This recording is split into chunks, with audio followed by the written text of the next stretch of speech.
Welcome to the Green Room, people. What is up, Kayla? Welcome to the show. We'll get into it. I didn't realize there was a huge chunk of dead air in the middle of this interrogation, so we'll see what happens. But anyway, welcome, and please take your seats and get ready. What is up, Julia? What's the haps? Glad to have you. Once again, file in, grab your seats, etc. We'll be right with you once we're done with the Green Room.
All right, people, buckle up. This is getting dangerously close to go time.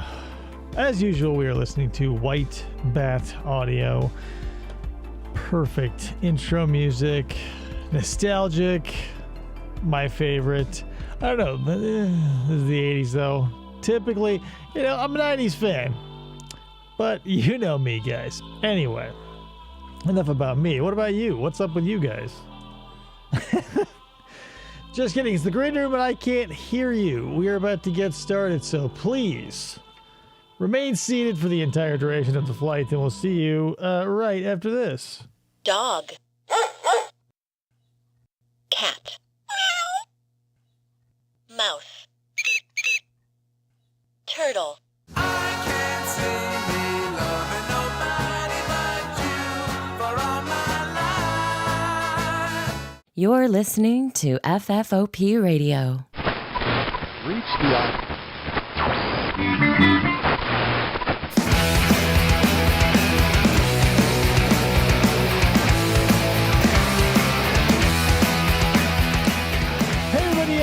welcome to the show. My name is Dave. It's Flamingo Friday. It's that time of the week again for another show. Let me introduce you to my co-host and producer. Krista, sitting over there off camera. Hi, I'm off camera. So, guys, let's get into it. So, what this has become, well, it hasn't become really anything. This interrogation is one of those ones where it's like when we watched the last one with Amber Hilberling. Yeah. Where there's no detective interaction whatsoever. This is going to be a similar case to that. So just to unpack it a little bit. He looks like... Go ahead. Jerrod Murray is our contestant for this episode, right? So he's going to get into it. He'll tell you the long and the short of it in just about 3 minutes. The detective, who's this old sheriff, leaves the room for 20 minutes, comes in, basically confirms everything, and then we're out. So this might be a quick in and out show, number one. But number two, this kid is like... There's a couple of things going on. I believe he is on the spectrum somewhere of autism. I don't know where. He might get into it and tell you. I can't remember exactly all the details. But what he did was he asked his friend if he would take him to Walmart, then just like pulled a gun on him and made him drive out to the woods and shoot him. Oh. Why? Don't know, essentially. How old is he? He looks like a 40-year-old man in this clip. He's a weirdo. Like, that's the thing. Is like everybody thought he was a weirdo. He's in college and he dressed weird. He was just one of those weird dudes. But that's the thing about him is that... Hey, Dee Dee. What is up, Dee Dee? The thing about Jerrod here is he's like everybody's worst nightmare. When you think of being the victim of a crime, right? You're thinking of someone you don't know who like breaks into your house and wants to hurt you. But typically what happens in most crimes is you're going to be victimized by the person living in your house, especially if it's going to be like a murder or whatever. Right. I mean, street crime obviously is different. But like, hello... like 9.5 times out of 10, it's going to be the wife, the husband, a cousin, somebody, you know, there's money involved typically. But Jerrod is like everybody's worst nightmare where he just did it just for the shits, you know? And, you know, we'll get into it obviously, but he's a fine, not a fine, I mean, maybe fine in that finite. He's a specimen in which... like kind of like Ed Kemper, but stupid. Like he's candid about his crime, but he's not smart because he only did one and got caught immediately. Yeah. So this is exactly, almost exactly 11 years ago. 11 years. It's pretty wild. Also, let me get this kid pulled up here, but do yourself the favor and look him up. Like Google his picture, like when he was arrested versus like modern day at sentencing or whatever when that happened recently. He went from looking like this dude you can kind of see here with the big coat and like, you know, a fairly large person to a sucked out skeleton. I believe it. In jail? Yeah, I mean... Like, found a P.S. spoiler alert, found not guilty by reason of insanity, and I think you'll see why. If I was, you know, thinking ahead and realized there was 20 minutes at a time of silence in this footage, I would have pulled up, there's some news footage out there where he's walking from the jail to a car or whatever, and, you know, this lady detective is lady reporter shouting questions at him. And she's like, hey, why'd you do this? He's like, I don't know, ma'am. And he's like, what about this? I don't know, man. No, ma'am. Yes, no. It's fucking crazy. Might be the villain from Kindergarten Cop. It might be. But it's not a tumor. That's my favorite saying. But yeah, that's the thing. This is one of those ones where there's going to be no read technique. It's not going to be like, hey, no technology, no none of that. It's not going to be like, you know, you put them in a suitcase, Sarah. It's as a matter of fact, like this footage that we're about to see basically starts in situ because you're going to have to be caught up very quickly as it goes along because just like the candid matter of factness of it is what is the worst part, like in the interview, but the implications of that in the real world, like that this kid knew the kid that he murdered. He knew what he was doing. Yeah, like pulled it from start to finish, and you know we'll get into it. Let's just go. Self gratitude or something. Oh yeah, he's trying to find out motive. He's trying to ascertain motive right away. That's where we're starting. Why did you do it? I guess is what I'm asking. If I'm pressed to answer, I'll say it's to prove the strength of my resolve. But that's only if I'm pressed to answer. I'm not pressing you. I'm just trying to understand. Then I don't know why. Okay. So it just. Well, that just means you have no resolve. If you did it, you don't have any Yes, sir. resolve. Well, no, his resolve to To do the it? dude. Yeah. Okay. Because he got the idea, and that's the problem, I guess, with certain. You can't even say certain mental disorders. We know so little about the brain. But there are just some people out there who have no impulse control to the extent that, like, they get the idea to, like, shoot someone they know in the head after a little bit of subterfuge, and there's no barrier to entry. It's just like, oh, yeah, okay, fine. But it's never popped in your head before Not other people, sir, no. that you've never killed before. No, sir. Animals? No, sir. I've never hunted. I know how to hunt. I know how to make a bow and arrow. I know how to field dress animals and whatnot, but I've never hunted before. No. Okay. It always sounds like Well, he's when we saying talked having a before, board. you indicated to me you did not graduate from. No, sir. I flunked out. Okay, so He flunked out of high school, but he was in college?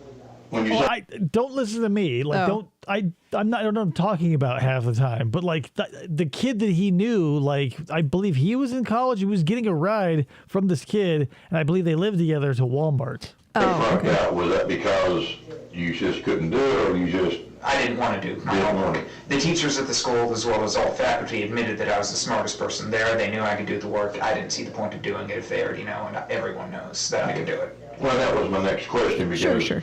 it don't make sense. Somebody that would flunk out of school would be at East Central. I just see Spring like dresses, a bunch of deer running through the field and like, skirts. yeah, just like a nice floral print, sunflowers, tulips. That summer, and I've been going to an organization called Upward Bound Math and Science since maybe 3 years ago. And would you do any other Brown and stuff in East Central? Okay, that's the place I'm thinking of.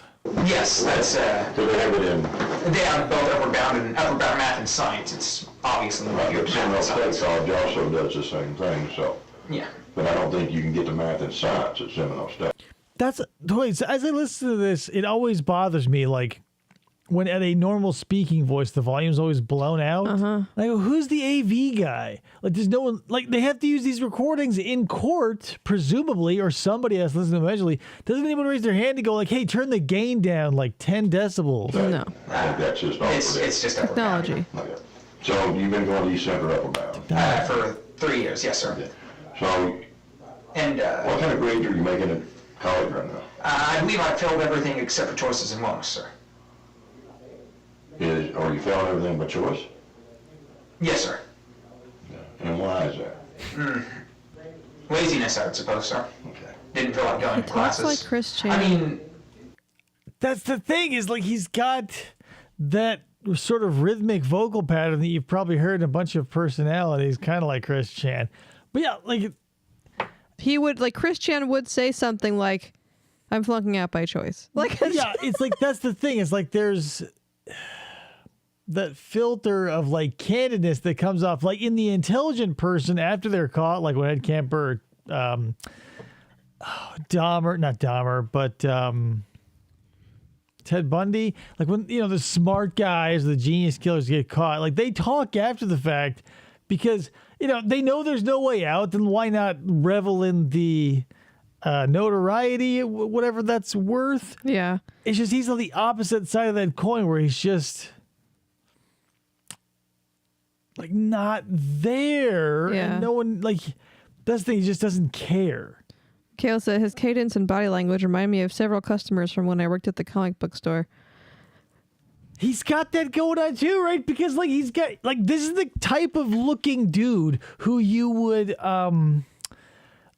you like if you're a girl, you're gonna get stopped by this dude. He's gonna give you some hover hand if he asked to take your picture, you know what I mean? Yeah. So like you'll see a dozen of these dudes, but that's the thing, you can't like on body language alone, but that's the thing, you don't like nobody knew this kid was gonna snap. Like we've all had weirdos in our lives. if one of them had snapped, I would have gone, well, yeah, obviously. But since they never did, I never got the opportunity. But that's the good thing about it, I guess, is like most weirdos don't snap. They're just harmless weirdos. Yeah. Jerrod wasn't a harmless weirdo, but God knows, like, you know. He was until December 6th, Right. 2012. No, none of the triangle of warning signs or any of that. Yeah.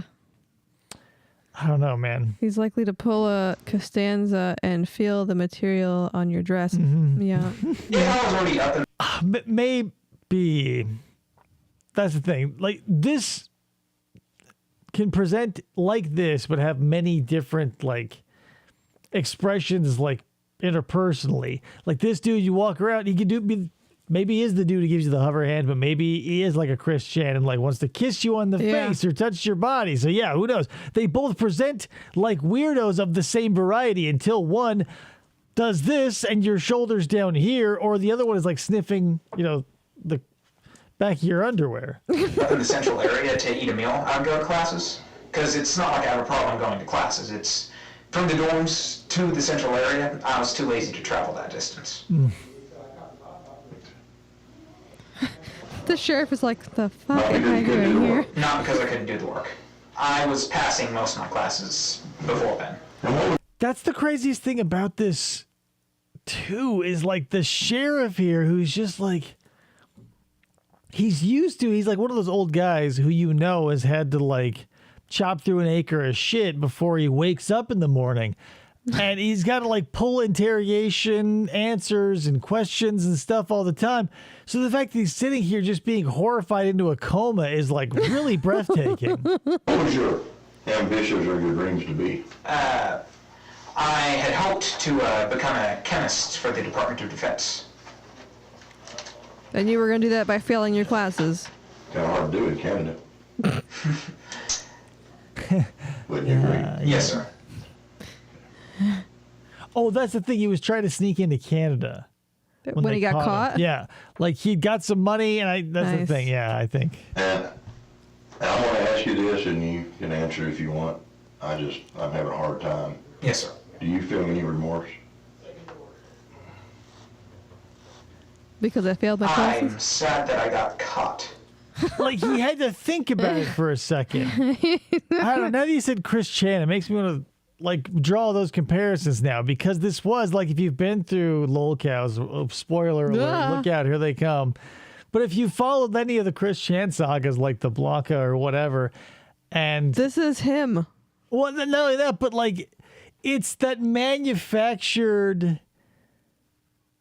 So when Chris Chan obviously feels the way that this kid does, because all of the emotions are manufactured. Like it's always an act, because in certain circumstances they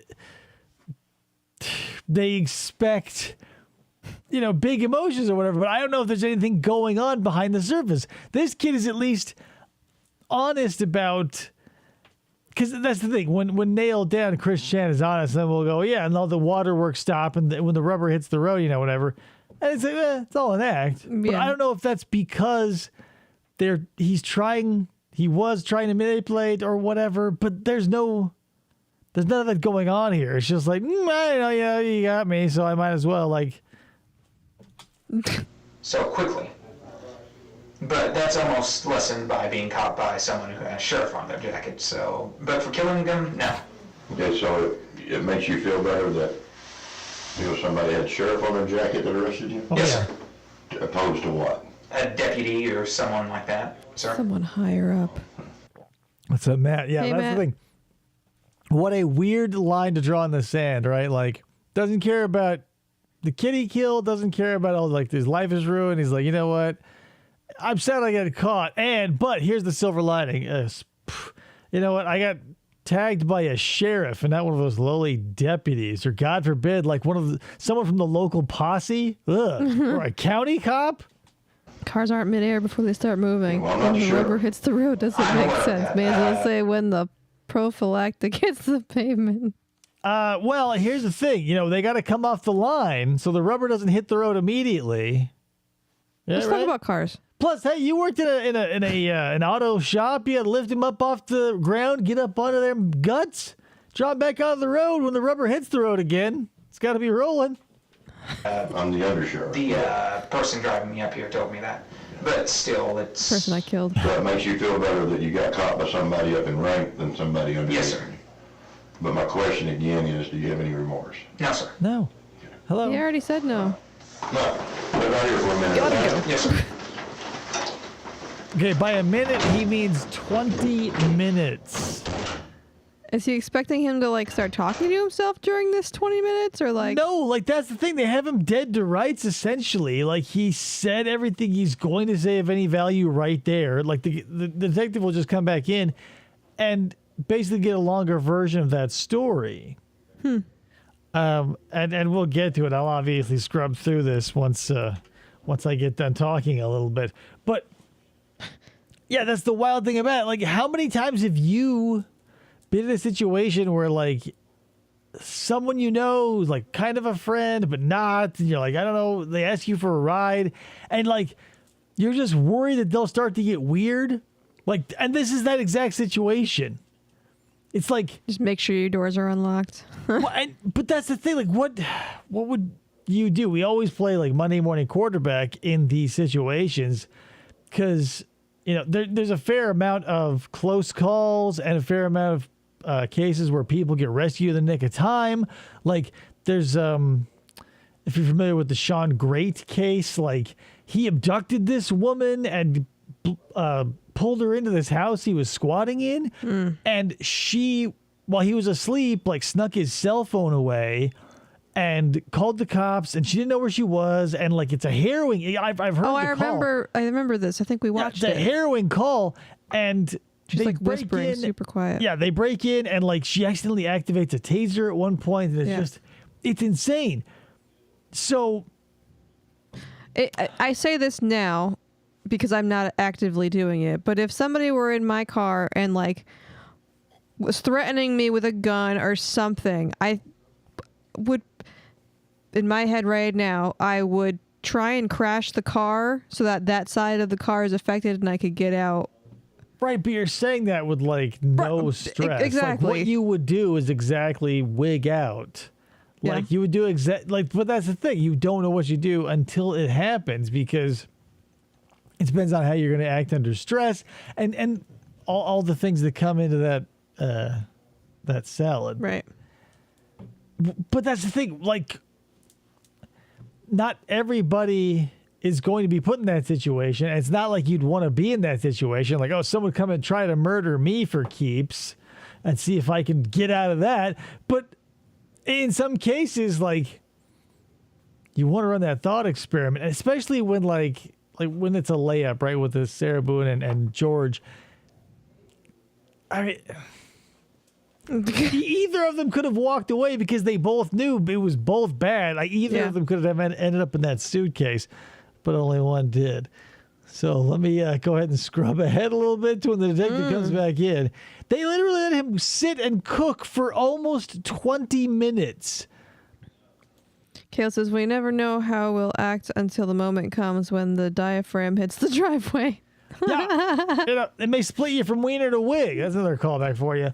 But that's just it too. Is like where you are now may not be where you are 5 minutes from now, and you go, "Oh my God, I realize I've got this."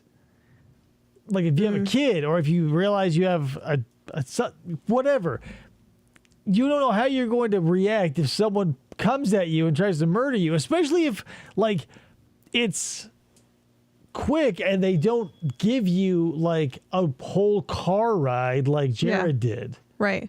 Like if it's someone who like breaks into your house, like Pam Hupp, who killed her best friend who had cancer, like she just broke in and started stabbing her. There wasn't any like, oh, hey, what's going on? I'm going to grab one of your steak knives and murder you. And you go, what? And you talk it out for 20 minutes.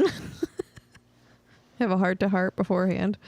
Yeah. And that's like the worst part of it too, is like, nobody wants to see anybody get murdered, but if you had to choose which way to go, I wouldn't want to give myself half an hour lead up time. That's true. Like you want someone to just hit you over the head with an Indian club and you go out, boom. Instead of like getting defensive wounds, like having your body tell the story of your last minutes, which is going to be nothing compared to what it was actually like. Yeah. But again, it like crime is so complex. It's an ecosystem that I hope never to be a part of. I'll tell you that. Get this up and going.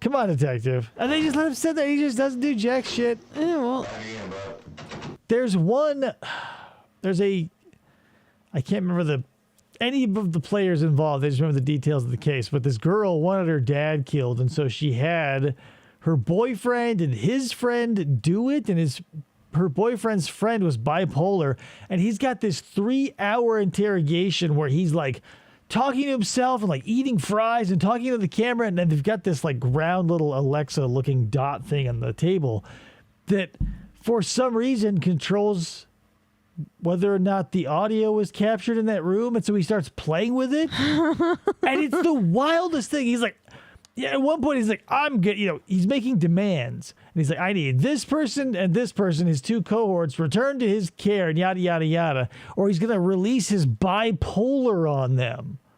And he's a teenager in the clink for murder people. Jameson says that's true. You're only speculating on how you'd react when the white stuff hits the rubber, as Lauren would say. Yeah, no rubber is what shit, now I can't remember. Palumbo would say, right? That's why I don't get your references. I'm a Palumbo in this case. No rubber. Okay. Yes, sir. My left thumb's been numb since we got to the crime scene. My left thumb's been numb since we got to the crime scene. How come? I don't know. I figured when the cuffs came off, feelings would return to it, but in this area, it's still numb. I probably It's really rough, dude. That's so Jesus. Should we get you an ambulance? just need to work it. Well, Go to the hospital. Have you ever been cuffed before? No, sir. Okay, so you ain't never been in trouble? No, sir. But my thumb, So if sir. I run a record on you, I'm not gonna find anything on you? You might find that assault from a couple months ago, but that'd be it. That's Okay, it. that was Just when an you and assault. the other guy in dorm got into it? Yes. About the chokehold? Yes, sir. Okay. I take it since you go to college, you probably have a computer, correct? I have a laptop, sir. Okay, and it's probably at your dorm? Yes, sir. Okay. Does it have any like murder plans on it? Like, here's the thing. I get like they want to get every piece of technology everybody ever touches now because people are stupid and they'll like write Word documents or like write suicide notes about their children and do multiple drafts that'll get saved. Right. And the police will find them and go, wait, how did they write this suicide note when they were at school? And then print it out at home. What? And I know we've talked about this kind of in general about you didn't know who it was gonna be Yes, or sir. when it was gonna be, but you kind of knew where. Right. They'll Google how to get away with crimes or how to commit crimes or what chemicals to use to get rid of bodies. Like, it's not, we're living in an age where it's never been easier to like find out how to commit a crime reasonably competently. But people are still Googling like poisons and buying those poisons under the HD cameras in a Walmart self-service checkout. Right. People are still buying murder kits At at Publix. Wally Worlds across this great nation and probably across the world. So just because the assets and the resources and the tools are available doesn't mean that anyone will even give a fuck about picking them up or even looking over in that direction. Yeah, gotta cover your Yes, sir. tracks and use Ask And you Jeeves. tried this Yeah, Tuesday no one will night, check those records Yes, sir. or and bing it. then he wasn't there, so he was home. This is now Friday morning, so it'd been Thursday night. Yes, sir. Okay. And I'll talk to you some about, was there gonna be others? And you made a statement earlier that you was happy that you got caught by somebody in the, Real quick, if I can find the raw footage, I'll show this to you guys too, because there's this kid, this blonde kid who is autistic. Like he says it in the interview. He's like, yeah, I'm high functioning autistic, blah, blah, blah. Where like he just wanted to stab someone in the stomach a whole bunch and kill him. And that's what he did. He like found a homeless guy under a bridge, stabbed him up a whole bunch, like did some stupid shit and like drove his car into a river that was covered in blood. And it was caught like immediately. And it's like, I would have liked to have done it a whole bunch more because I thought it was cool. You know? The rank of statute, Yes, sir. sheriff's office. So then you understand that I'm going to do my job thorough. Yes, sir. I understand that completely. And that means that I'm going to end up getting a search warrant for your computer. Yes, sir. I understand that. And so, if there's it, I'm on this, searching your computer, we're going to find anything where you had any Plans? ideals of wanting to do a mass shooting in a school, No, sir. or you was going to kill anybody else. No, sir. Okay. Why would you want me to believe that this was just going to be a one-time thing? Since you It's a good question, planned right? this for Right. 3 weeks, and if by Tuesday night you knew who, and you knew when, but it failed. Yes, sir. Tell me why I should believe you that there just was going to be one person that was going to suffer from your consequences of killing. You have no reason to believe me, sir. I agree, but you're trying to tell me that you're just going to do it one time and that was going to be the end of it? Yes, sir. Okay.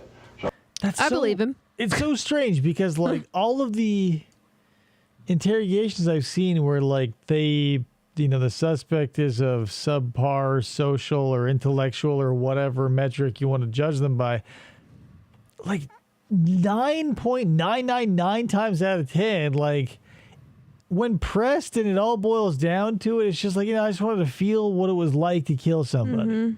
Like it's one of those things where like there's a complexity or a nuance that's missed in certain brains because with so many people on the planet, there's going to be aberrations in all shapes and sizes. But there's a certain smattering of flavors like this where just some people go, because we all probably have those weaker moments where even like we're angry, we go, I can kill that person, but we don't go like, Do it. yeah.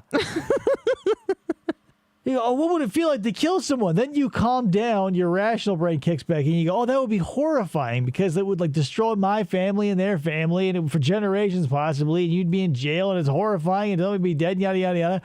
But it'd be that person who was like, oh yeah, that'd be cool, right? And then just like to have that thought train with no cars attached to it. so I'm not going to find anything on your computer that's going to be, or when I go to college, when myself and this team from the DA's office goes to There's a few photos and a few videos of Dustin McFetridge on there. everybody that you're associated with in the dorms.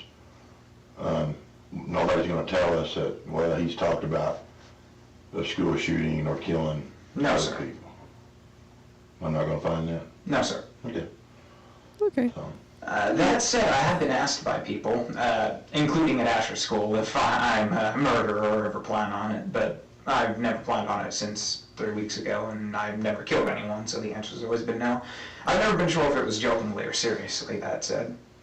okay. They I ask guess I'm because I'm just weird. having a real hard time understanding why. Yeah. Hello? That's the question we always ask. Why, right? What does it fucking matter? Like, even if you knew the why, that's the thing. That's what's so satisfying and unsatisfying. It's the sour grapes of true crime. Because if we ask someone why and they don't tell us because they don't want us to know because they know we'll suffer, we suffer. If we say why and they say, I don't know, because like in Jerrod's case, maybe he just legitimately didn't give a shit about murder until he got the idea, that's equally frustrating. And when you talk to like a Kemper or one of the smart guys and they go, well, I did it because it was pretty cool. And I liked it. It was fun to murder people. And so I kept doing it. And I had a great scam because people were hitchhiking and it was the 70s or whatever. Yeah. And you go, well, how do I use that information? You don't. You can't learn from literally anybody because it's all going to be highly specified instances and cases where, if Ed Kemper had a different mom, would he have killed so many girls? Who knows? If, Jerrod here had been God knows what or how, when, or why, none of this would be germane. If he didn't have to walk all the way to his classes, he may not have done it. Right, and who knows? Jameson says he should pull a Jay Refner. I have sensitive work-related material on my computer. Yeah, he's an IT guy, so you can't go traipsing through other people's data. But so I'm saying, guys, like the why does not matter, right? Because that's the only thing that it. And they'll even tell you in court, like they don't have to prove motive. No one has to prove motive because you can't. What you can prove, where, when, and how. All of those 4 of the 5 you can nail down airtight. Why you don't give a fuck about, because even if you could, it wouldn't matter. Right. It's not going to change anything. You can say this thing speaks to motive, but what is that going to do? Like, if you knew everybody's whys, would it stop any further murders? No, because then you go, well, why'd you do that? You're like, well, I don't know. Felt good?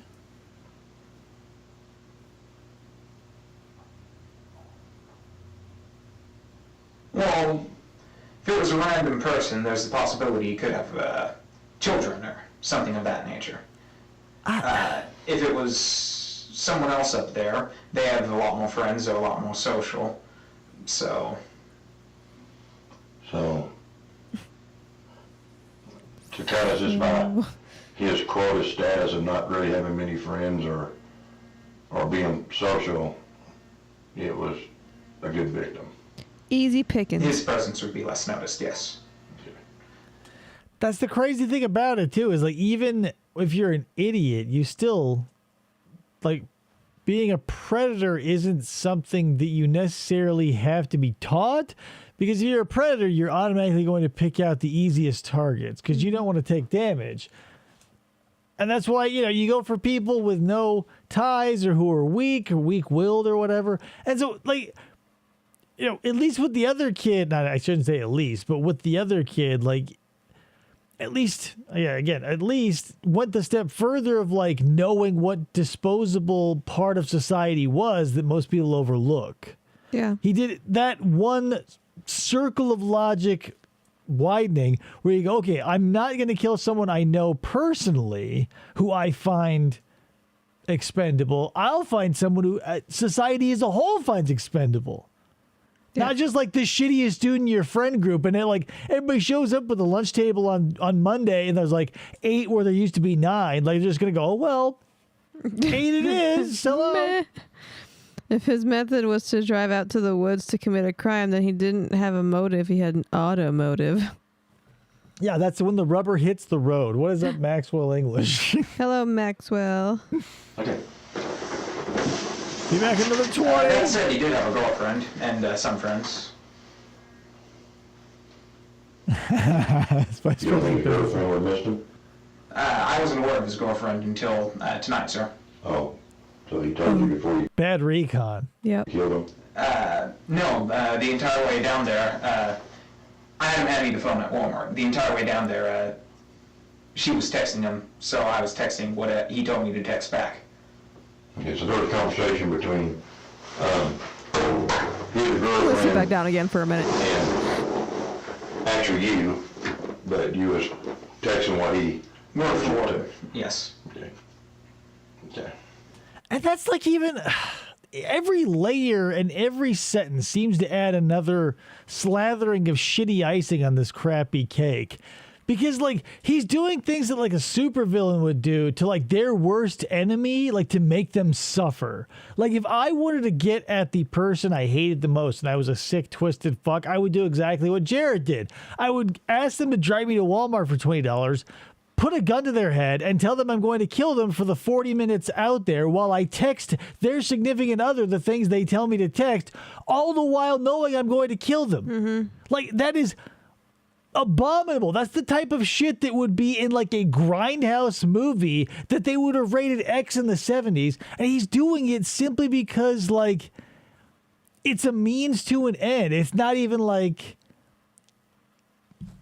you know what I mean? Like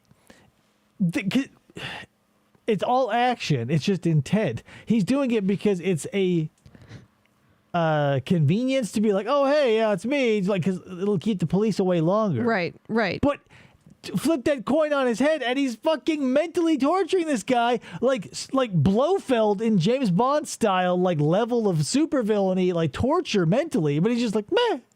Yeah, Allison says, oh man, I remember this fella. Pretty sure dude is the kind of guy who tries licking his own elbows, if you know what I mean. Right, but he's like supposed to be super smart, all this stuff. He's some kind of savant, probably. But right, but that's the thing. I always blow this trumpet, too. Intelligence doesn't mean much.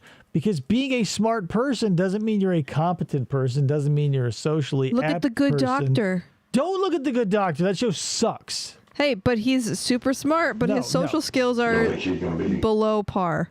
Just barely. Like, if I stopped talking like this and went like, hello, it's time to watch some interrogation footage. Like, you'd be annoyed, but like, I not much would change because like, I'm a doctor, get me a tracheotomy. Like, why does that sound so familiar? Who am I ripping off when I do that? I'll think of it. The chat will think of it before you. Upset, heartbroken. I think she will be, sir. How did that make you feel? No different, sir. Hello? Okay, what's going on, Allison? Dave, tell me what amount of money I must donate to get you to start speaking like that. I mean, at least $13. You sound like the French robot mime in Euro Trip. There's Says Kayla. I'm trying to think of like who I'm ripping that voice off of because it's a cartoon character. I can hear it on the video game. Oh, God damn it! I can't. People, what's on your bed, Jerrod? Smell you later, he says. Just trying to figure out how to use the door. Like, he leaves so often and for so long. I go, what the fuck? Like. It would be one thing if he had to go and like check with his superiors to be like, hey, have I covered all my bases, blah, blah, blah. He is the superior. Right, but he's asked so well, even like if he's in the interview room, he's got someone above him watching to be like, whatever. But the fact that it's like... Yeah, he's like Steve McDaniels, but only in that... like his... Whatever, like Steven looks like he was tense, and if you pushed him over and he fell, he'd shatter like a frozen T-1000. Like, he's still like a comfortable dude at a bus station who's just waiting for work and has been through it a million times and doesn't bother like expending any energy. Yeah, I thought he was like a 40-year-old man at the beginning. Jameson says, Dennis Leary, tracheotomy man. He can smoke a pack at a time. He's tracheotomy man. Maybe you're thinking of the kid on The Simpsons with glasses and short curly black hair. No, but close. Yes, that's like we're getting there. Why is his suit so chalky? It's chalky because he's wearing a flannel scarf that's white and I think navy blue, which is it's giving like a checkered thing. A smashed bird shit appearance. Oh, here's what I'm thinking of. It's Phalus from on YouTube. Oh, yeah, okay. Yeah. He's doing that Christmas animated thing. That's what I'm doing. There you go. I'm ripping off somebody else. Yep, and I don't like him. Oh Christ! Wow, that was an optical illusion. Right? Yeah, weird stuff. So that's the thing. It's like it's in like one potato HD, and like the gain is all the way up, so we're getting our asses blown through our ears. You know what? It's I keep hitting play, and he's not moving, so I feel like it's still paused. So let's see. The detective left, and he's gone for not too long. So let's skip ahead just a touch. he had to go potty. The ashes of the victim on his scarf. Rough. Get ready to start doing the paperwork. What? The paperwork. And, we've been together since I was 86. We love each about 3 other. this morning. Modern day Kratos. And I think you've been honest with me. I think you've told me just straight 100%. That's the only thing he can do. On what happened. Yes, sir. And, I think you 1786. pretty much was right on cue on everything you told me. Yes, sir. The only thing I caught you in was the WD-40 can. I had hoped to keep him out of it, sir. And I appreciate that. What? But, I don't know all the details of this because he's such a weird dude. I didn't want to look too deep into it, but yeah. You know, you've done a terrible thing tonight. Yes, sir. Yeah. You killed a young man. Yes, sir. Just for the simple fact of, Doing it. Nick of I guess Bailey, sir. pretty much this to say for you. Yeah, he does kind of remind me of Nick Bailey. There's, these type of people who will just show up and tell the truth. Yes, sir. Agent WD-40. Leslie Nielsen's best What do role, you think should happen? some say. Death sentence, sir. And why do you think you deserve the death sentence? See, there's a little bit of, oh God, what's his name? The can of Coke. I think you should execute me. An eye for an eye, sir. Getting my ass kicked. Do you believe an eye for an eye? Yes, sir. Do you want to die? All right. All right. Death sentence. We'll be getting you taken out to the jail here shortly. Get on okay? outside. Yes, We sir. got a shooting range. And here's the thing. I think, okay, he comes back for like 3 seconds. And then look at all this footage. There is no detective coming back for the rest of the Oh, foreseeable because is he future. writing his statement down? Probably. But like, again, he's one of these dudes that everybody has nightmares about, except he's like, cause in your worst nightmares, he's the guy who comes in who has like that sadistic edge, that horrifying, malignant bent on society where he's just looking for someone to suffer and torture, and that's how he get his jollies. He's doing like the cruelest things out of convenience, and at the end of his gun, I'm sure that dude felt like, yeah, he was at the end of like a magnificent supervillain who like was punishing him unjustly 1,000 times over for his worst infraction. But it was just all for the fuck of it, and like a lazy fuck of it, like a bad plan. Like, Well, and he didn't like. Not that I want somebody to like Thomas. get like Sorry. satisfaction out of killing somebody, but he just he doesn't have any emotion out of it, and I don't know if that's part of So being on the spectrum. part of the problem is when the initial idea or seed is planted where one of these crazy people goes, I want to kill someone, and there is no turning back. They can be one of two ways. Like this dude here goes, well, I did it. It wasn't my thing, so I'll take a pass from now on. Or when they sink their knife into the dude's stomach, they realize how juiced up they get over it, and they'll want to do it more and more. But they Yeah. don't. Nobody knows. Hypothetically, I feel like I know that I don't want to kill anybody, so I'm not going to try it. But with dudes like this, they don't see a reason not to do it until they find out that it's just not their thing. Yeah. Where it's like, and you'd think like it's a logical, because we all want to think that law enforcement and everything is like logic, but it's not. It's emotion. We appeal to others' emotions. When we catch people who have committed crimes or murderers like this detective is trying to do to this guy here. Hold on. Hey, here's one more question. Just this ain't got nothing to do with this. Do you know the young man that you shot's cell phone number? No, sir. Cool. And so, but when he fell in the ditch and you dropped the phone, it fell down in the ditch by the body? I believe so, sir. Yeah, can you tell what kind of phone it was? An iPhone, sir. It had a outside casing around it, but not too thick of one. Okay. What color was it? Black. Okay. You sit around it face down, that's why you Otherwise, I would have been able to find it. Yes, sir. Yeah, see you later. Bye-bye now. I wish it was the same copy to Jeff Stacy. But anyway, like I was saying, like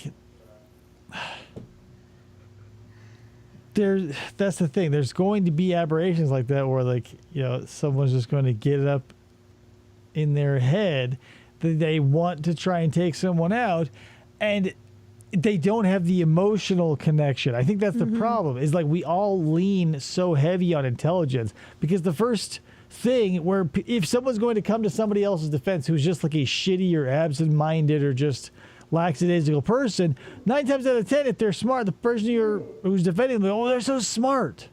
Right. Like, being smart as hell doesn't do anything for you if you're lazy or socially inept, or if you have no connection to your emotions. Because that's what I think actually happens. We go, see, logic and Law and Order or whatever. If it were really like that, like Larry Nassar's judge wouldn't have gotten like 80 minutes to like spin her wheels out and like editorialize. There'd be no such thing as a victim impact statement. There wouldn't be any of that because it would all be a formula. They'd plug you in, they'd plug the evidence in, and at the end you'd come out with a sentence, or you'd be innocent or not, or whatever. Right. But we appeal to the jury's emotions. We constantly try to manipulate things, and like we present facts, but those are really buttered up with a bunch of like family information and stuff. Yep. And that's the thing. It's like, well, don't you know better? Of course he knew better. He knew intellectually. We all know past a certain point, like doing it's bad because there will be consequences. However, if you have no emotional connection to those consequences, you may be like, I can game the system. Right. I'll go to Canada. You can roll those dice because if you can sleep at night after putting a bullet in someone's head or whatever you're going to do to them, then you're not like you're not on like a road to success, right? Hey, but he wanted to be a chemist for the DOD. Whatever. I don't give a shit. Maybe he's coming back. Here we go. No, sir.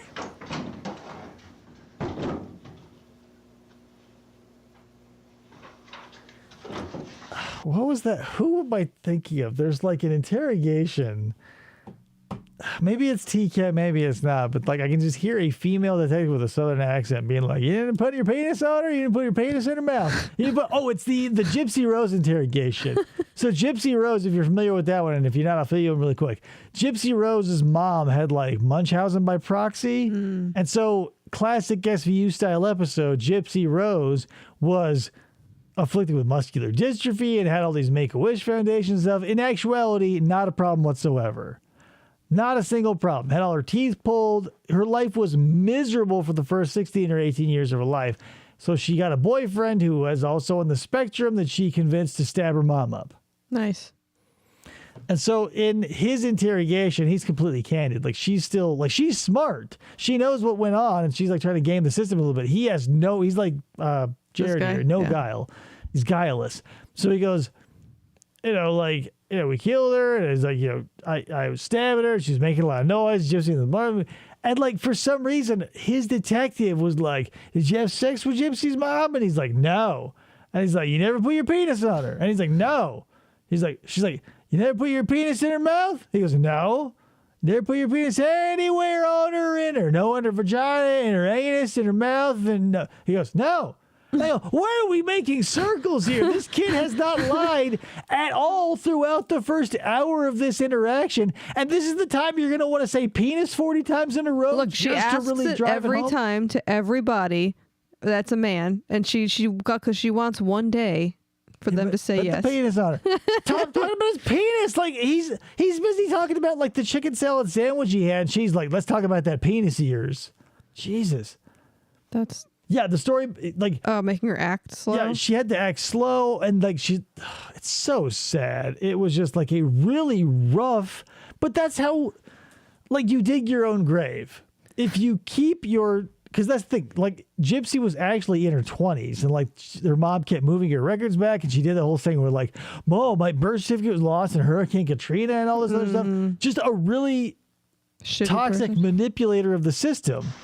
And it came home to roost when she got murdered. Yeah, Gypsy and her boyfriend killed her. And then they had sex in the bathroom, like bam, right after. Well, I mean, it's crazy. Oh yeah.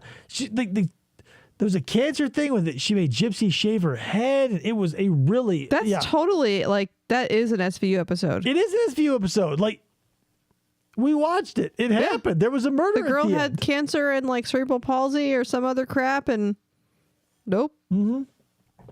That's the thing. I can't believe that stuff happens. Situations where, you want to play Monday morning quarterback and be like, hey, if I spent my entire life, 22 years, and I actually think I'm 16, and like, Yeah, that's like a Tubi movie. Just a history deal, would you just fill that out for me? Name. Just a name, address, city, phone numbers, and stuff like that. Gah. I can't read. It's crazy. But yeah, that's the thing. Like, there are. This guy kind of reminds me, Jerrod here, kind of reminds me of Joel Guy Jr. Because, again, like, big, off-putting dude. Everybody turning a blind eye to all the red flags. And say what you will, like, that's the thing. Nobody's a murderer until they murder, right? Yeah. So the fact that he's like, well, I wasn't going to murder anyone until 3 weeks ago. But, like, literally everyone was calling it from a million miles away because they knew he was going to be a murderer before he did. And but there's the thing. There might be something to be said of, like, our societal pressures on people. Because if I don't... then there's the thing. I can't make a promise that I haven't, but I'm pretty sure I've never been like, you're going to be a mass murderer. You're going to be one of those killers. You're going to be... I never said that to somebody because I don't want to, like, be the straw that breaks the camel's back. Put the ideas in their head. Yeah, that's the thing. I don't want to be on that gravy train to, like, murder town. No, I want to be the one where they're like, you're cool. So you give them a Snickers and they're like, all right. Or just, like, because that's the thing, like, you know, you may think it, obviously. You're going to look at someone and, like, see the red flags. But, like, I don't want to, like, run up to someone and tell them because it's not my place, number one. Obviously, the support system that they have has failed them. So what am I going to do except put myself on that bucket list? Right. You stay off the radar. But that's the thing. We're in that strange no man's land, right? Where, like... When do you, as an outsider, get involved in someone else's shit? Like, Yeah. when... Because you might just be, like, overreacting, because if you're a busybody, or if they... Whatever. I you know, it's better safe than sorry, but... I mean, 1 million domestic abuse incidents happen a day across this country that don't end in, like, death. And then there's a guy like Jerrod here who has no problem living life unkilling anybody whatsoever, and then one day that's all done. Yeah. Jones says you want to be the one that Buscemi crosses off the list with lipstick. we all care, says Maxwell English. Is he, like, thinking really hard about something, or is he falling asleep? It's just name and address and stuff. It's not like a bank loan or No, like a I think house. he's got split ends. Hey, you know, the struggle is real. I get those all the time. Got some blood in my hair. He's probably... I wonder what he's got to write besides that. It's probably a whole... It's just a normal form. Like, it's like 1 or 2 pages. It's like less than a doctor's intake form. You think this is a trench coat that he's wearing, or it looks really long? Like I he looks forget like what he'd this wear a is, trench but coat. yeah, it probably is like a trench coat or like something long like they would wear in New York, classic SVU. Yeah. But yeah, like... If he was trying to get to Canada, though, it's probably like... He's probably everywhere with his giant penis. It's writing in Mandarin. Possibly he's super maybe, smart, just yeah. doesn't want to do the work. Right. But yeah, this is one of those ones that's like we all... I don't know. We all expect this is the type of person to come break into our house, but they're evil, not stupid. And maybe not necessarily stupid. I shouldn't say stupid, but emotionally disconnected. Because that's how, like, or I don't know, maybe like if you watch like the BTK stuff when he's talking in court and he has to like talk about the Oteros that he murdered and stuff, and he's like just that bald, shaggy side of his head, you know, the big push broom mustache, church going dude, and he's like talking about, you know, I've done it for my sexual pleasure. So, this was in Asher, Oklahoma. Is where this took place, and the victim's name was Gennaro Sanchez. Oh yeah, he is a little bit. He doesn't have the fingerless gloves, but he is a little bit like the goth girl from Breakfast Club. Yeah, He but I don't know. He also reminds me, everybody probably had someone like this in their school where they consider themselves an old soul or they just acted like an old person. There's always somebody, I don't care how big your school is, there's someone there who acts like an old person. In my high school I was in a graduating class of 36. I went to high school where we had someone who was like, oh, I'm an old soul. And they were like my age, 16, 17, but like wore like those old lady carpal tunnel braces on their arms and like thick Coke bottle glasses and like old lady grandma cardigans, sweaters and stuff. And she go, oh, heavens to Murgatroyd. Another bullshit like that. And she's like, oh, I'm an old soul. And I go, no, you're an annoying soul. Like, you're 16. Right. So, while we're waiting, do you want me to read some of this stuff? Yeah, nail it. All right. So he was charged with first-degree murder, obviously found not guilty by reasons of insanity. That's a dick buffer to you. Rod. His sentence was indefinite custody at a mental health facility. Yeah, obviously. So his story of how this all went down is he pulled out a .40 caliber Springfield handgun that he stole from another dorm mate or whatever. He had him drive north. The guy panicked. The victim panicked. To ease his mind, Murray unloaded the weapon and placed the magazine in Sanchez's lap. Right, I totally forgot about that part. It's another part of his supervillain story where but then he has another magazine. He has another magazine in his pocket, which he pulled out and placed in his own lap. Yeah. So it's the kind of thing if you were to watch this play out, you could swap Jerrod here for what's his name? Javier Bardem, and the victim for Craig, what's his name? The blonde James Bond, Daniel Craig. Put him in, that would be an Anton Chigurh style bullshit that you would fucking watch in a James Bond movie. Just like them in a 1932 Ford F100, right, driving down a dirt road where it's this cat and mouse back and forth where Anton tosses the magazine in Bond's lap, but then he pulls out the other one and all just because why not? And not only that, just whatever for the fuck of it. With John Malkovich, I can see him doing that too. Totally. They arrived at Substation Road, where Murray quickly loaded the weapon and fired 2 rounds at Sanchez. The first missed. The second struck him in the head. How do you miss when you're literally 2 feet from the next person? Well, he tried to run. I don't blame him, I guess. The vehicle drifted off the road and struck a tree in a ditch. Murray exited the vehicle and dragged Sanchez out of the driver's seat to the ground where he was still breathing. He fired another round into his head, killing him. Then he covered the corpse with dirt leaves in a single stick. Yeah. A driver on the same road pulled over and spoke to Murray, who said he had gotten run off the side of the road and needed help getting his truck out of the ditch. The guy gave Murray a ride to his grandparents' house where he called his roommate for help. Right, and that's another thing too. This is the worst of every bit of true crime there is because it features a good Samaritan, in the Darrell Brooks case, right? Where he's knocking on the door and the guy lets him in and be like, sandwich. "Oh, hey, I'll eat a sandwich," but then realizes what's up and calls the police. Mm-hmm. This is. It'll put the fear of being a good Samaritan into you. It'll put the fear of strangers into you. It'll put the fear of just that random weirdo in your friend or further out group. It's insane. This is interesting. So the WD-40 comes into play here. The driver gave Murray a ride to his grandparents' house where he called his roommate for help. The roommate called his own parents, but they didn't answer. Murray walked to his roommate's parents' house where he was given a can of WD-40 by his roommate's father in hope he would remove his fingerprints from the crime scene.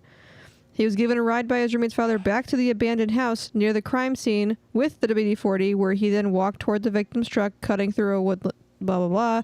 As he got closer to the scene, a cough alerted him to someone's presence. He believed the cough sounded like the man who'd given him a ride earlier. As it turned out, it was. The guy went back to examine the scene further. Well, no and shit. discovered his body and called the police. I'm not one to... here's the thing. maybe you grapple with this emotionally, maybe you don't. But when I see someone on the side of the road who's obviously having a rough day and they have their thumb out or they're trying to get somewhere, part of me wants to go, you know what? If I were out there, I would want someone to stop for my sun-baked ass. But being in a nice air-conditioned car and driving at 80 miles an hour, you go, is it worth like possibly rolling the dice with that leather hand puppet? No, and I drive by. But there's that tug, right? It just makes you want to like double down and be like, well, no, like, you know, every good Samaritan, you're either going to be killed by the person because they're on a killing spree and you're the latest stop in their path. And or you're going to have to fill out a bunch of paperwork because your nosy ass wanted to drive back and see like the bloody crime scene. And now they've got to ask you a million questions. You're going to have to buy a suit and get your hair cut. And it's a fucking hassle. So after he noticed that there was another person around but didn't see him, he changed plans, started hitchhiking, mistaken a car for a police car. And that's how he got apprehended. They didn't catch him. He caught himself. You mean he mistook a police car for a regular car? He thought he was flagging down a regular car, and it was the sheriff, and they arrested him. Yeah, most regular cars in the local, It was dark. whatever, in Oklahoma are black and white with Red all over? Red. Yeah, black and white all over, like the newspapers or sunburned zebras. They have his motive as schizoaffective disorder and homicidal ideation. I get the last part, but I mean, who knows? Right, but that's the thing. Like, we're not specimens growing in a vacuum, right? There are so many complex, even with what you could call, or what society at large would call an average functional human being. Those people snap all the time too. Then throw in neurodivergence of all different shapes and sizes. I'm surprised it doesn't happen more because, like, realistically, the amount of pressure that society puts on itself and the amount of people we're pumping at all the time, you know, it's there's sleepy Jerrod. I don't know. But then again, like, we hear about like shootings every day, so maybe it does happen more and I'm just ignorant to it, but maybe that's the thing too, is like, it's maybe there's a bunch of people out there like Jerrod, but very seldom do they choose weapons or like means of mass destruction. Like, he just decided to do it because he wanted to and chose a dude to do it. Right. He didn't like have a grudge or like he wasn't holding anything against society. No, and I think, you know, you're right about like stuff doesn't go on the radar that everybody, like, at large for everybody to know. Like, we have a friend who volunteers in a morgue, and the amount of things that she sees, she's like, this stuff, the amount of things that she has to deal with people like offing themselves is way more than what is reported on the news, obviously. If you can imagine a situation, it's probably happened, and beyond that, it's probably like a regular thing in somebody's life. Right. Because you can talk to someone and they go, oh, I deal with that literally every day. And you can't even imagine it happening once. Right. It's crazy. I mean, we would probably hear about it more if it were like a huge problem, but I don't think there are that many who are like fundamentally broken, because it feels like you have to be fundamentally broken like on a mechanical, chemical, or whatever genetic level. And then on top of that, hold on. I got some questions about this paperwork. We've got to have like a doubling down of like environmental factors. Like, if my kid starts acting like disconnected from emotion and society and like starts acting like a weirdo, it's my turn to start like really upping my game at being a goalie to make sure he doesn't turn out to be like, let's say, God forbid he does turn out to be emotionally disconnected. It's that time to be like, okay, then the rules will be the rules. Yeah. You just have to hope that no one with that disconnection gets a wild hair up their ass, right? Right. Right, and that's the thing. Here's what I find interesting about all of these mental disorders and illnesses and whatever. Disorder is a strange word because it's just a disorder of thoughts. But what is a correct order of thoughts? Just because they have aberrant thoughts or devious thoughts or violent thoughts, what's a disorder? It seems very orderly. His plan, although shitty, was orderly. I wouldn't say it's a disorder of anything. I would say it's a... That's the thing. I don't know how I would describe it. A disorder is probably the closest, but it's not anything wrong with the order of the thoughts. It's the matter of the connection to the consequences and dealing... I don't know, whatever. We're all weird and complicated. I didn't know what to put under investigator, date, earned, hair color, You're not the investigator, so don't worry about that. or the bottom line. Oh, okay. That's no big deal. I'll throw that in. Well, I didn't even know if that was hair color. I thought it might be hair length, hair color. I appreciate that, Maxwell. I'll take anytime someone says I'm smart. Here's the thing. I was on the phone at work, right? And first time it ever happened was why I'm bringing it up. I go, hello, this is blah, blah, blah. My name is David. I'll help you out, blah, blah. At the end of the conversation, she goes, oh, you got such a pleasant voice. And I go, what? He does. And now that he's working from home, I can hear him be like, billing department, this is Dave. And I'm like, oh, I'd talk to you if I had a bill. No, Dave, you and I both know the problem is the kids don't have to learn swim The Stennis way way. anymore. Oh, yeah. Hell yeah, Rod. You know what I'm talking about. If you learn shit the Stennis way, What the hell is the Stennis way? forgive her, Rod. She doesn't know what she's saying. Color both. I I'll didn't. teach her later. I The guess- Stennis way. I guess don't tell me at all. My leg! My leg! That's your reference. right? Oh. Jesus. I only watched the movie once. The Stennis way. I only Later. liked the damn golf cart. Yeah, that's good. Classic movie. Fucking Disappoint Ernest me. goes to camp. That fucking golf don't cart remember his name. aims erroneous. Like the whole The golf cart was my favorite part. falling off the sign repeatedly. The guy saying, oh, well, at least no got hurt. The fact that Ernest gets shot at, right? Dude has a hunting rifle. Classic 80s bad guy shows up, strip mine, right? He's trying to get the land from the Indian chief. And he's like, classic. I can't remember his name, but he's like Gene Hackman -1.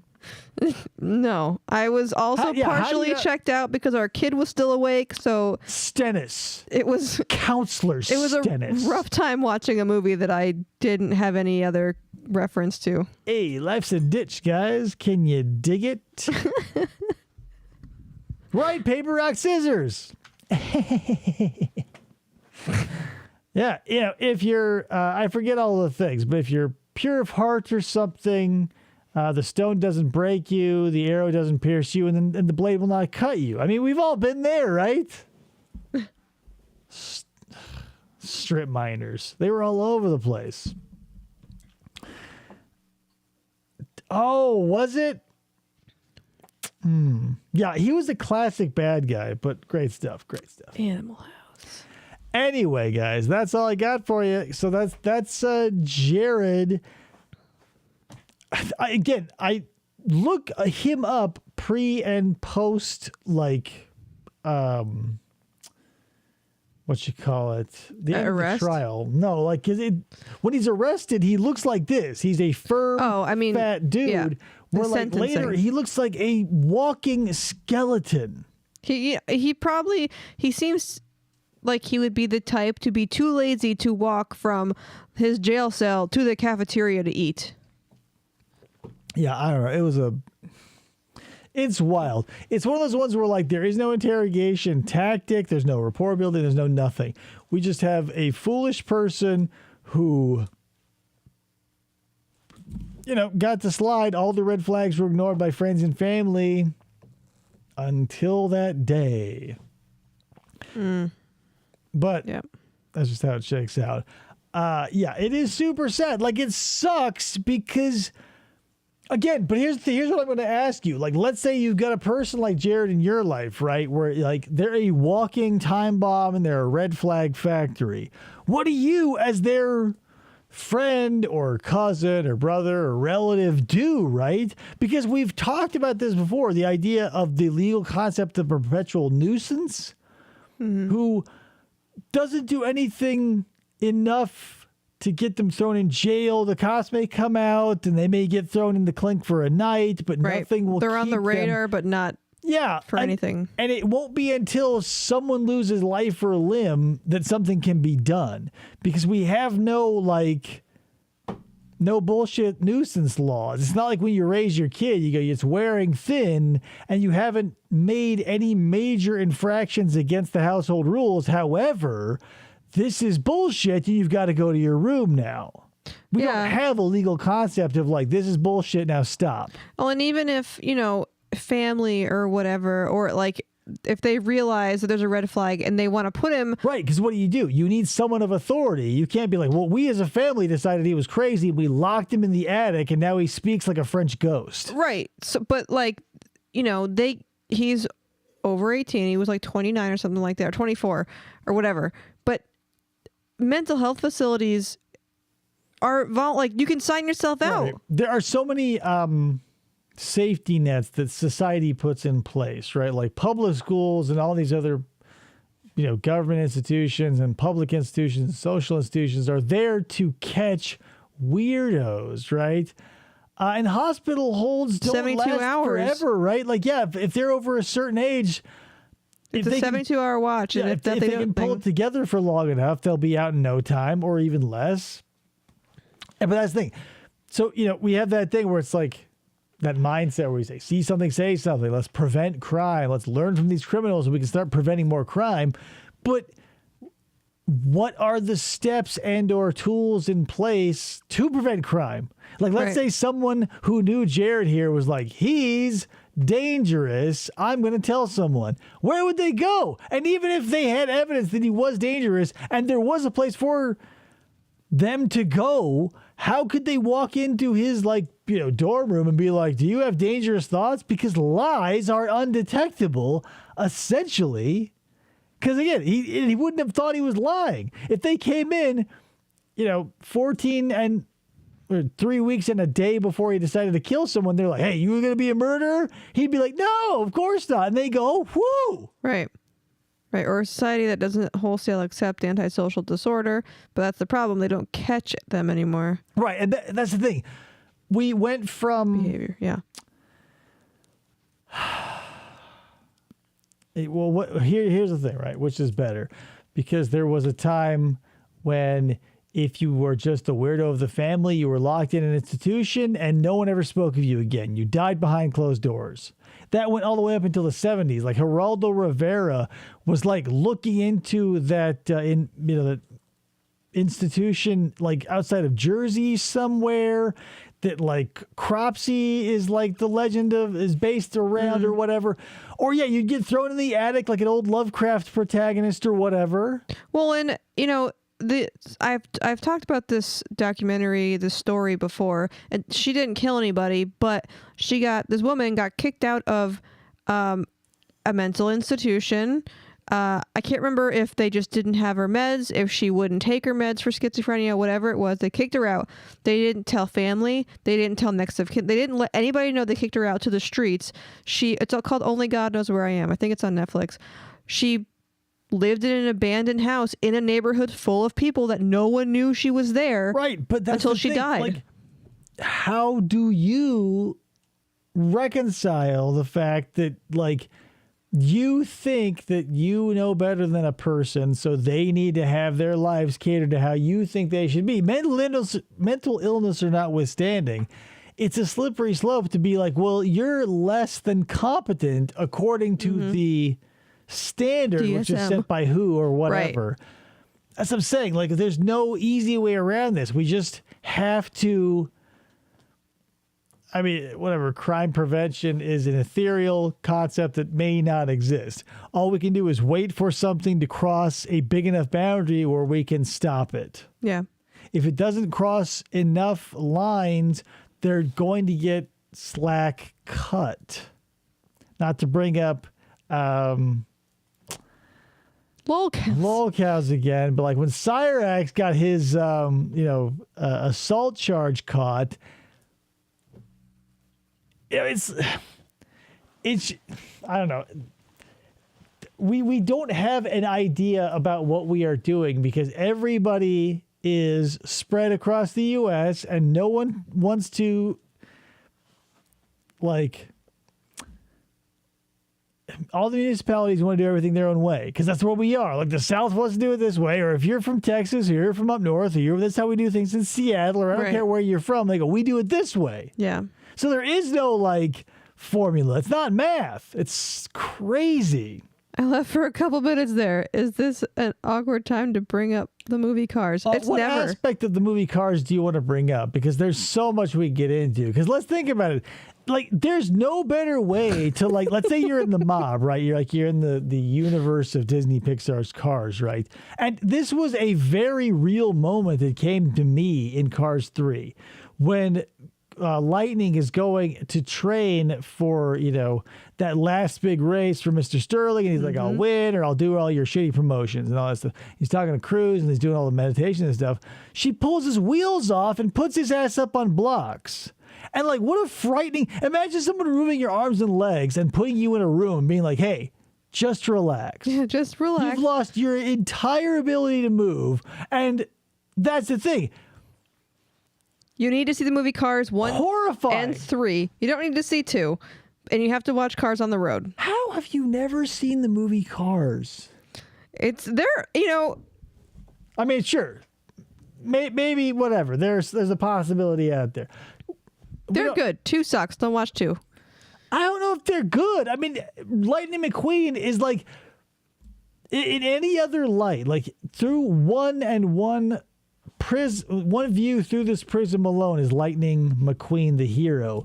To any other observer or to any of his competitors, he is a spoiled asshole who comes out of nowhere to dominate in no time and then faces adversity at the very last possible moment in a championship, only to come out ahead learning almost nothing other than the fact that like small towns are fun and cool. Right.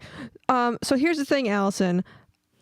The Cars 3, Cruz is allegedly a girl. A girl car. That's like Yeah, James says, now you tell me. I saw Cars 2 and I took my girlfriend's son. Yeah, Cars 2 is diarrhea. It has nothing to do with anything. It's like super dark and like there's murder and mayhem and like they say kill him. Like the thing about Cars 1, right? It was John Lasseter's like love letter to the 60s and Route 66 and like basically a not so underdog story, but it was basically a road down nostalgia, that was lined with beautifully neon vintage buildings and whatnot, right? Right. And 2 was like, oh, what if we took all of that away, set it in the present day, and then we put it in like Europe. Japan and Italy. Yeah. And it was a spy thriller, and it had nothing to do with nostalgia, and people actually died, and like Bruce Campbell got killed again, like he does so early on in Congo. Like, yeah. So anyway, Cruz Ramirez is a female trainer. She's a trainer, but she was always wanted to be a race car. And this whole Cars 3 is basically like, yes, it's Lightning's, last chance, but I don't want to give spoilers away. It comes up a win for the girls. So I think your little girl will maybe like that one. Whatever. It just feels like 3 is whatever. It's definitely more on theme and on brand than 2 is. They could have skipped 2. Yeah, 2 completely. is a trash fire. What the fuck were they thinking? Don't watch 2. What happened to Doc Hudson? He died. It doesn't matter. Just like It does, though. Like, well, Wally, he's dead. Hello? It doesn't matter. He's dead. Listen, the thing is, like I don't know. I guess it doesn't matter. The moral of the story is, Cars is a bad franchise. It's a at best mediocre story about how just being born great is cool, and aging with grace is also cool if you can hack it. However, yeah, I had to bring Wally into it. He's dead. No, but not Wally from Wall-E, but Wally from Wally's Butte. Is it Wally? Who's Butte? Who's it's, Butte is that? Now all I can think of is Wally. Was founded, not Wally, was it Larry? Somebody's Butte. How have you guys not seen Cars? Lizzie's husband? You talking about Lizzie's husband? Yeah, Lizzie's husband. It's Larry or Jerry. Maybe it's or Larry. Gary, Larry and Lizzie. our founder. Oh, maybe it is Larry. Whatever. Wally's World. Shop at Walmart. Anyway, guys, that is it. That was the entirety of the 23 roughly minutes of actual footage from the Jerrod. Merry Christmas, Terry. Anyway, that's. Oh yeah, Wally World from classic. Wasn't one of those vacations with Chevy Chase? Punches that moose right in the face. Anyway, guys, that's all I got for you. Thanks for sitting through that and for my thesis on the franchise Cars. Should you ever want to bring it up again, I will gladly acquiesce. If you'll...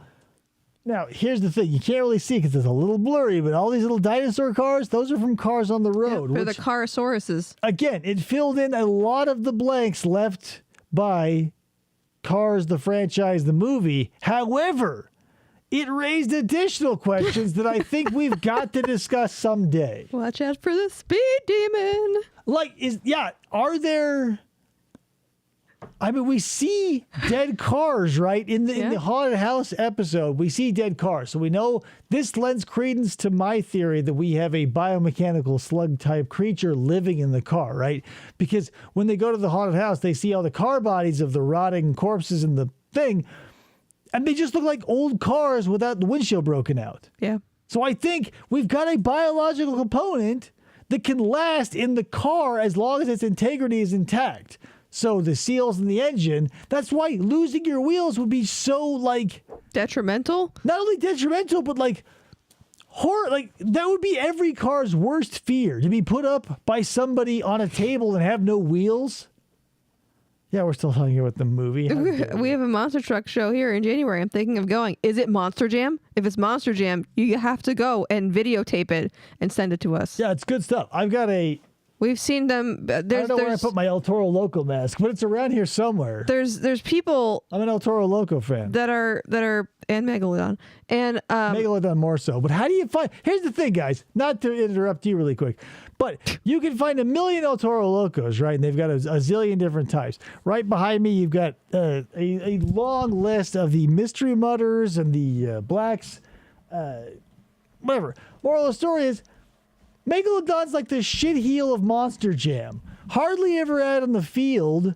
His monster truck, like the toy, the weight proportions are all off, so it loses all the races all the time. Still one of my favorites. Can't find it anywhere.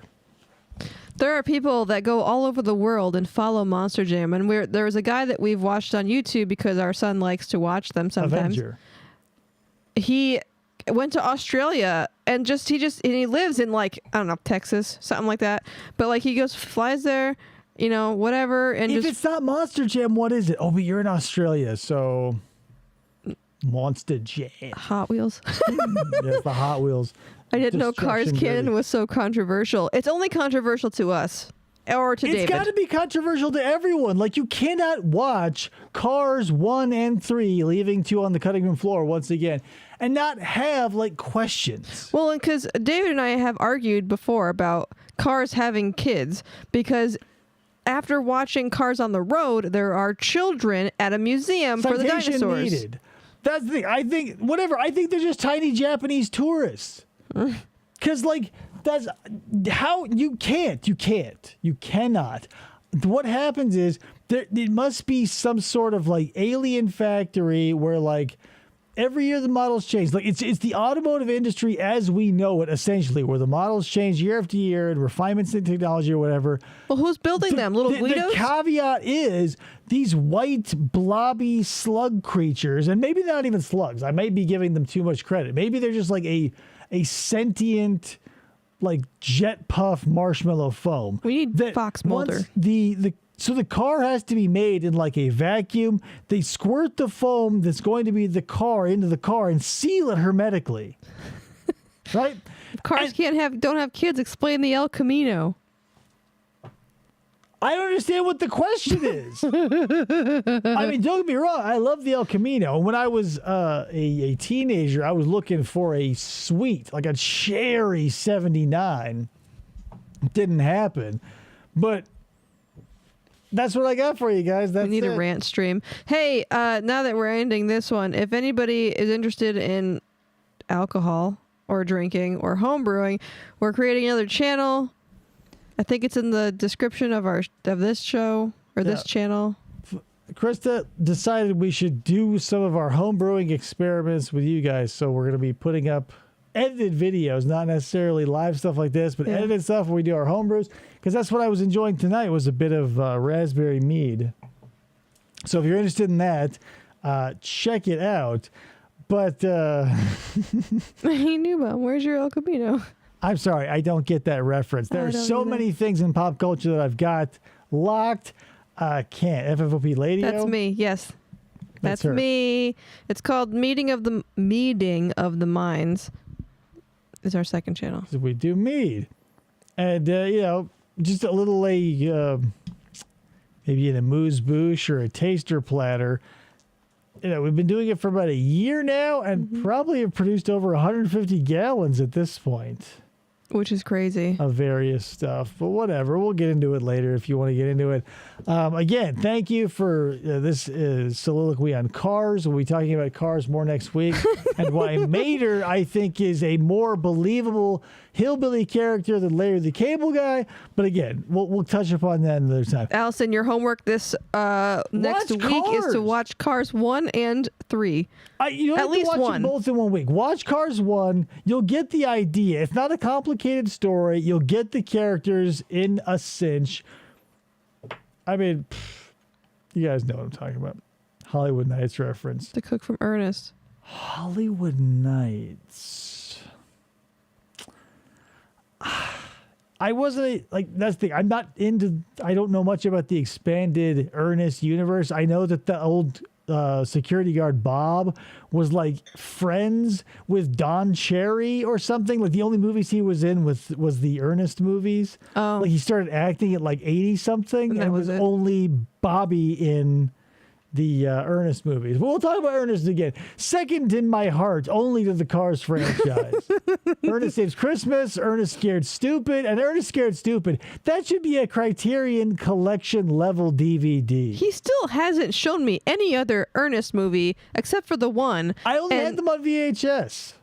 Yeah, so underrated. Are you talking about Hollywood Nights? I'll have to look that up because, again, that actor I enjoy when he is cooking up eggs erroneous, doing like all the zany shit. Because I think he's like, he and Bobby live next door to Ernest, and Ernest goes to jail, and they're like wacky munitions or shut-ins guys, and they have like mines in their yard, and they're like crazy gun nuts. But Ernest's house is a lot like Pee Wee Herman's house, but it's like where Pee Wee Herman's house is Disneyland with this Rube Goldberg device, Ernest's house is like Six Flags. All right. So it's good, but it's like not quite there, but still, like when he gets not into Disney that, good. he gets into that giant washing machine. He's still wearing the denim vest and the denim hat, and he starts spinning around. It's great shit, guys. Watch Ernest, watch Cars, take a pass on Cars 2. Yes. And if you don't have time, just watch Ernest. That's it, guys. Thank you so much. I will catch you on the next episode, which will be Wednesday. We'll be doing some more stuff. Maybe you can get your name up here like Jameson did with his shark and everything. But we'll catch you next week on the episode. Bye. Bye.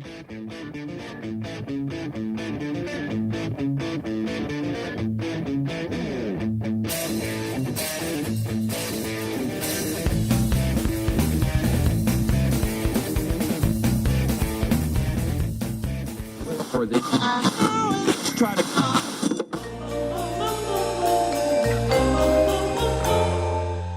Fistful of Podcasts Radio.